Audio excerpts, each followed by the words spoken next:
Dari Sumatera sampai Sudan, 7 peristiwa yang mengingatkan nubuatan Alkitab. November 2025, banjir bandang menghantam Sumatera. Lebih 1.000 orang tewas. Bencana alam paling mematikan di Indonesia sejak tsunami Palu 2018. Maret lalu, gempa 7.7 mengguncang Myanmar, 4.500 tewas. Di Sudan, jutaan orang kelaparan. Harga gandum naik 300%. Upah sehari hanya cukup untuk 1 roti. Di Indonesia, 40.000 pekerja di PHK. Dan di tengah semua ini, banyak orang Kristen bertanya, apakah kita sedang hidup di akhir zaman? Dan bahkan, tahun 2026 sudah diprediksi sebagai tahun kiamat. Tenang dulu, jangan panik. Kita akan melihat 7 peristiwa besar tahun 2025 ini, dari bencana alam sampai krisis kemanusiaan, dan membandingkannya dengan nubuatan Alkitab. Tapi, kita akan melakukannya dengan cara yang berbeda, dengan hikmat, bukan ketakutan, dengan fakta, bukan sensasi atau hoax. Mari kita mulai. 7 bencana dan krisis 2025. Apakah ini tanda-tanda akhir zaman? Sebelum kita melihat peristiwa-peristiwanya, kita perlu memiliki fondasi yang benar berdasarkan Alkitab. Matius 24 ayat 36. Tetapi tentang hari dan saat itu, tidak seorang pun yang tahu. Malaikat-malaikat di sorga tidak, dan anak pun tidak. Hanya Bapa sendiri. Ini fondasi kita. Tidak ada yang tahu kapan. Bukan malaikat, bahkan bukan Yesus waktu di bumi. Hanya Bapa yang tahu waktunya. Tapi sepanjang sejarah, banyak yang mengabaikan ini. Berbagai prediksi tentang tanggal terjadinya akhir zaman dibuat. 1844, 1988, 2000, 2011, 2012, 2015, semuanya meleset. Tidak ada satupun yang benar. Mengapa? Karena prediksi itu tidak alkitabiah, hanya Bapa yang tahu waktunya. Tahun 1844, petani William Miller yakin Yesus datang 22 Oktober. Ribuan orang menjual hartanya, naik gunung, menunggu. Tidak terjadi apa-apa. Kekecewaannya begitu besar, sejarah mencatat sebagai The Great Disappointment. Tahun 1988, Edgar Whisenan, ex-NASA engineer, menulis 88 Reasons Why Rapture Will Be in 1988. Bukunya terjual 4,5 juta kopi. Hasilnya? 0. Dia terus melakukan revisi sampai tahun 1994. Semuanya salah. Tahun 2011, Harold Camping, pemilik Family Radio. Ia membuat billboard raksasa di seluruh Amerika. Judgment Day, May 21. Pengikutnya menghabiskan lebih $100 juta untuk kampanye ini, berhenti bekerja dan menjual harta benda. Mei 21 lewat, tidak terjadi apa-apa. Oktober dia bilang lagi, meleset lagi. 2012 dia minta maaf, tapi terlambat, ribuan orang sudah kecewa dan kehilangan iman. Tahun 2012, kalender suku Maya berakhir 21 Desember. Media global panik. NASA sampai harus membuat website khusus untuk melawan hoax. Orang menumpuk makanan, ada yang bunuh diri karena takut. Hasilnya, tidak terjadi apa-apa. Ternyata Maya tidak pernah memprediksi kiamat, hanya akhir siklus kalender, seperti kita ganti tahun. Tahun 2014-2015, televangelis John Hage menulis 4 Blood Moons, prediksi 4 bulan darah berturut-turut adalah tanda akhir zaman. Bukunya jadi bestseller. Gereja-gereja heboh. September 2015, Blood Moon terakhir datang dan pergi. Bulan memang menjadi merah seperti darah, tapi itu fenomena alam, bukan tanda supernatural. Tahun 2017, David Mead mengklaim konfigurasi astronomi sangat cocok dengan kitab Wahyu 12, wanita berselubung matahari. Viral di media sosial, ribuan orang yakin bahwa pengangkatan akan segera terjadi. Bahkan mengklaim planet Nibiru akan bertabrakan dengan bumi. 23 September lewat, tidak terjadi apa-apa. 2020-2021, pandemi COVID memicu puluhan prediksi pengangkatan baru. Pandemi adalah segel keempat. Vaksin adalah tanda binatang buas. Lockdown adalah persiapan kesengsaraan. YouTube penuh video ramalan. Gereja-gereja terpecah. Semua tanggal yang diprediksi 2020, 2021 lewat. Tidak terjadi apa-apa. Dan tahun 2026 ini juga diprediksi akan jadi tahun kiamat oleh seorang ilmuwan. Bagaimana menurut kamu? Akankah ini akan jadi kenyataan atau justru sebaliknya? Akan meleset lagi? Di Matius 24 ayat 33, Yesus mengatakan, "Demikian juga, apabila kamu melihat semua hal itu, ketahuilah bahwa waktunya sudah dekat, sudah di ambang pintu." Jadi, kita juga tidak mengabaikan begitu saja tanda-tanda yang sudah pernah terjadi ini. Perhatikan, Yesus berkata semua hal itu dan dekat, bukan tahun 2026 atau tanggal spesifik. Yesus mengajarkan kita untuk waspada dan hidup siap, bukan untuk membuat prediksi waktunya. Mari kita mulai melihat 7 peristiwa bencana dan krisis global yang terjadi sepanjang tahun 2025 ini, serta melihat apa yang ditulis di Alkitab. Nomor 1. Banjir bandang Sumatera.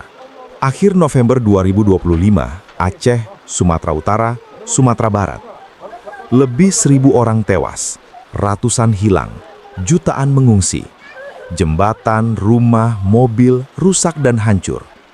Para pengungsi sekarang terserang penyakit. Ribuan kasus penyakit kulit dan ispa. Nubuatan Alkitab. Matius 24 ayat 7. Akan ada gempa bumi di berbagai tempat.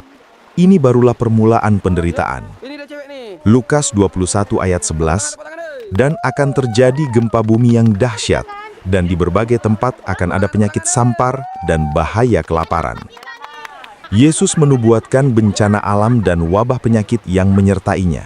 Dan ini persis yang kita lihat di Sumatera. Banjir diikuti oleh wabah penyakit. Tapi kita perlu jujur tentang konteks.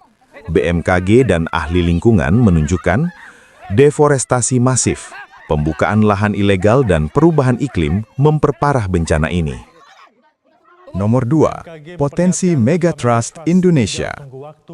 BMKG memberi peringatan bahwa Indonesia mempunyai 14 zona megatrust. Potensi Aceh 9.2 M, Jawa 9.1 M.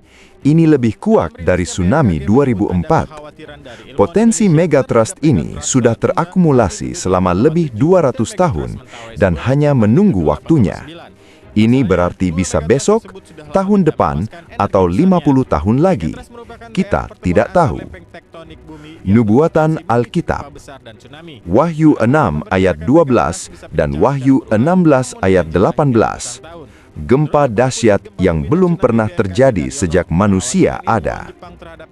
Gempa dahsyat sudah terjadi sepanjang sejarah. Lisbon 1755, San Francisco 1906, Tohoku 2011. Apakah gempa masa depan di Indonesia adalah The Great Earthquake yang dinubuatkan dalam kitab Wahyu? Kita tidak bisa memastikan. Yang bisa kita lakukan adalah melakukan persiapan sebaik mungkin, bukan panik. Nomor 3. Gempa Myanmar. 28 Maret 2025. Gempa magnitudo 7,7.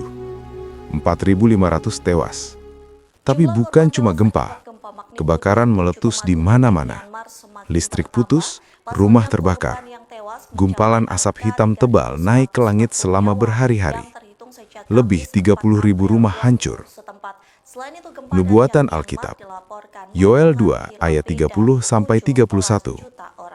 Aku akan mengadakan tanda-tanda di langit dan di bumi, darah dan api, dan gumpalan-gumpalan asap. Matahari akan berubah menjadi gelap gulita, dan bulan menjadi darah, sebelum datangnya hari Tuhan yang hebat dan dahsyat itu. Apakah ini tanda akhir zaman? Mungkin. Kombinasi gempa plus api plus gumpalan asap yang simultan memang jarang terjadi, dan sangat mirip dengan deskripsi Yoel. Namun, gempa yang diikuti kebakaran juga sudah terjadi sebelumnya. Shaanxi, China, 1556.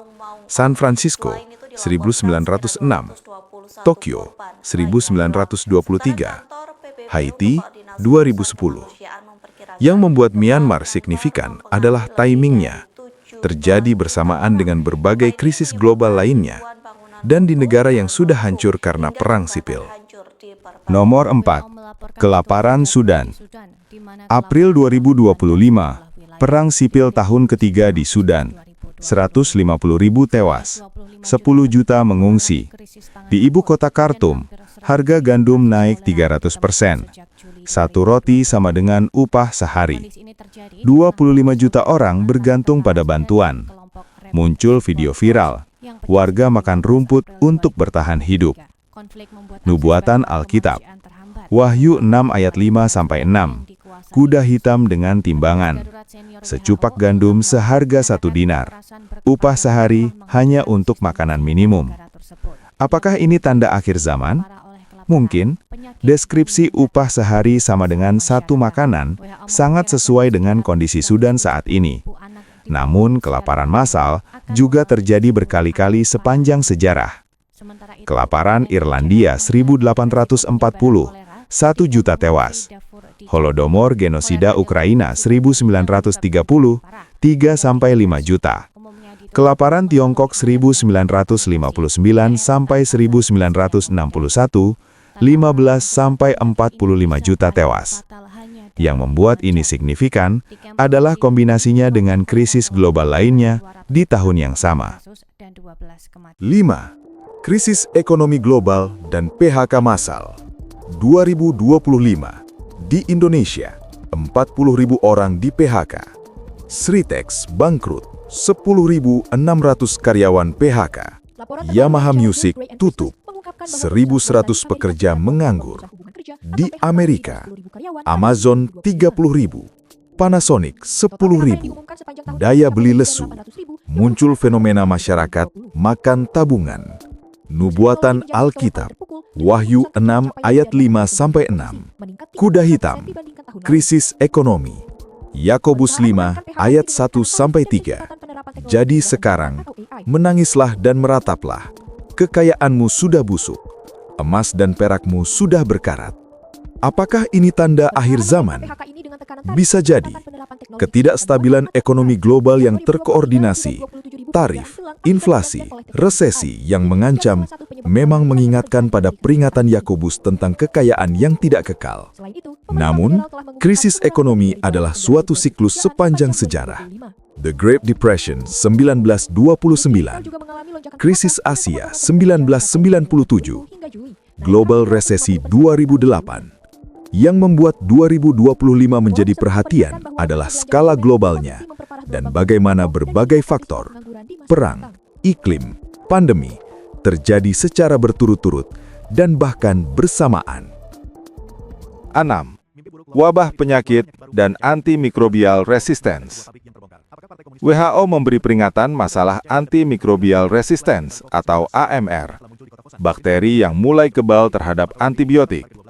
Ditambah dengan pola pandemi yang berulang, efek long COVID-19, cacar monyet, penyakit menular jenis baru. Ancaman kesehatan ini nyata secara global. Nubuatan Alkitab, Lukas 21 ayat 11. Dan akan terjadi sampar atau wabah penyakit di berbagai tempat. Kitab Lukas jelas menubuatkan wabah penyakit sebagai salah satu tanda akhir zaman. Tapi kita perlu ketahui, wabah sudah terjadi sepanjang sejarah manusia. Black Death 1347 sampai 1353, 75 sampai 200 juta tewas. Spanish Flu 1918 sampai 1920, 50 sampai 100 juta tewas. Smallpox ratusan juta sepanjang sejarah. HIV atau AIDS 40 juta tewas sejak 1980. COVID-19 jutaan orang meninggal dunia. Setiap era punya wabah tersendiri. Yang membuat wabah tahun 2025 menjadi perhatian adalah kombinasi dengan faktor lain. Perjalanan global membuat penyebaran lebih cepat, AMR mempersulit pengobatan. Nomor 7. Gempa Tibet, Himalaya. 7,1 M. Awal tahun 2025 ini bukan dibuka dengan sukacita, tetapi dengan tragedi dan ratapan. Gempa magnitudo 7,1 mengguncang Tibet di dataran tinggi Himalaya. Lebih 130 orang tewas, ratusan luka-luka. Yang memperparah, lokasi di ketinggian ekstrim dengan suhu di bawah 0 derajat. Warga bertahan di tenda darurat selama musim dingin, jalan dan jembatan rusak memperlambat distribusi bantuan. Nubuatan Alkitab. Matius 24 ayat 7, akan ada gempa bumi di berbagai tempat. Gempa besar di Himalaya bukan hal baru. Kashmir 2005, 79.000 tewas. Nepal 2015, 9.000 tewas. Wilayah ini berada di zona tumbukan lempeng tektonik, lempeng India versus lempeng Eurasia. Secara seismik, aktif sepanjang sejarah. Jadi, kita sudah melihat 7 peristiwa besar 2025. Banjir Sumatera, ancaman megatrust Indonesia, gempa Myanmar, plus api dan asap, kelaparan Sudan, krisis ekonomi, PHK massal, wabak penyakit dan AMR, gempa Tibet di Himalaya. Apakah ini tanda-tanda akhir zaman yang akan terjadi di tahun 2026? Jawaban jujurnya, mungkin ya, tapi mungkin juga tidak. Karena setiap generasi terjadi pola serupa. Abad 14, wabah hitam membunuh 1/3 Eropa. Mereka pikir ini akhir zaman. 1755, Lisbon Earthquake. Gereja-gereja percaya ini hari penghakiman. 1918, Spanish Flu plus World War I. Inikah akhir dunia? 1945, bom atom Hiroshima. Kiamat telah tiba. 2001, 9/11, retorika akhir zaman di Amerika. 2020, COVID, wabah dahsyat terjadi lagi. Dan dunia masih terus berjalan. 1 Petrus 4 ayat 7 ditulis hampir 2000 tahun lalu. Kesudahan segala sesuatu sudah dekat. Gereja perdana mengira Yesus datang di generasi mereka. Tapi dekat dalam waktu Tuhan tidak sama dengan dekat dalam waktu manusia. Semua ini baru bagian pertama dari video ini. 7 peristiwa yang kita bahas tadi adalah bencana alam dan krisis kemanusiaan. Tapi Yesus tidak hanya berbicara tentang bencana dan krisis. Yesus juga berbicara tentang perang, bangsa melawan bangsa, dan 2025 terjadi banyak konflik antar bangsa. Rusia-Ukraina, Israel-Palestina, Amerika-China. Yerusalem, cawan yang memusingkan semua bangsa. Sekarang ini jauh lebih relevan dari masa sebelumnya. Dan yang paling mencengangkan, persiapan untuk membangun bait suci ketiga hampir selesai. Lalu bagaimana dengan mata uang digital? Kemajuan ilmu yang disebut di Kitab Daniel, sistem satu pemerintahan dunia. Apakah ini Mark of the Beast? Belum, tapi infrastrukturnya sedang dibangun. Di bagian 2, kita akan membahas secara mendalam 8 peristiwa geopolitik dan teknologi yang bahkan lebih bersifat profetik. Kalau 7 peristiwa tadi membuat kita berhenti sejenak, 8 peristiwa di video berikutnya akan membuat kita benar-benar berpikir. Tapi ingat, tetap utamakan hikmat dan iman, bukan ketakutan. Berpikir kritis, bukan panik. Jika kamu tidak mau ketinggalan part 2 video ini, konflik global, bait suci ketiga, dan teknologi yang bisa membawa ke akhir zaman, silakan subscribe dan nyalakan notifikasi. Dari 7 peristiwa tadi, mana yang paling concern buat kamu? Sampaikan pendapatmu di komentar ya. Sampai jumpa di video berikutnya. Tuhan memberkati.